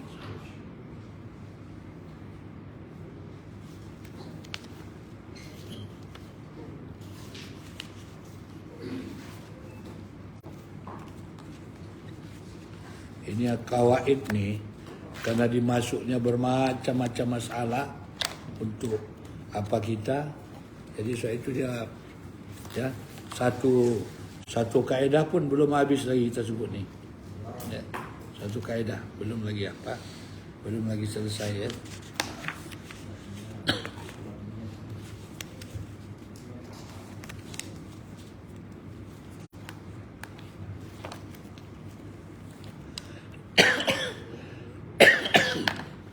Bismillahirrahmanirrahim. Alhamdulillah Rabbil Alamin. Wassalatu wassalamu ala asyrafil anbiya wal mursalin Sayyidina Muhammadin Nabil Ummi wa ala alihi wa sahbihi ajma'in. Allahumma allimna ma jahilna wa zakkirna ma nasina innaka ala kulli syai'in qadir. Rabbana zidna ilman nafi'an warzuqna fahman wasi'an. Ya Karim, Ya Rahim, Ya Mujibas Sa'ilin. Allahumma ighfir lana dhunubana wa liwalidina warhamhum kama rabbawna shighara wa li jami'il muslimin wal muslimat wal mu'minin wal mu'minat al ahya'i minhum wal amwat bi rahmatika ya arhamar rahimin. Allahumma a'inna ala zikrika wa syukrika wa husni ibadatik. Allahumma ahsin aqibatana fil umuri kulliha وأجرنا من خزي الدنيا وعذاب الآخرة. اللهم إنا نسألك العفو والعافية والمعافاة الدائمة في الدين والدنيا والآخرة. اللهم إنا نسألك الهدى والتقى والعفاف والغنى برحمتك يا أرحم الراحمين. ربنا آتنا في الدنيا حسنة وفي الآخرة حسنة وقنا عذاب النار وادخلنا الجنة مع الأبرار يا عزيز يا غفار يا رب العالمين. وصلى الله على سيدنا محمد النبي الأمي وعلى آله وصحبه وسلم. سبحان ربك رب العزة عما يصفون وسلام على المرسلين والحمد لله رب العالمين. آخر الكلام وبالله التوفيق والهداية. السلام عليكم ورحمة الله وبركاته.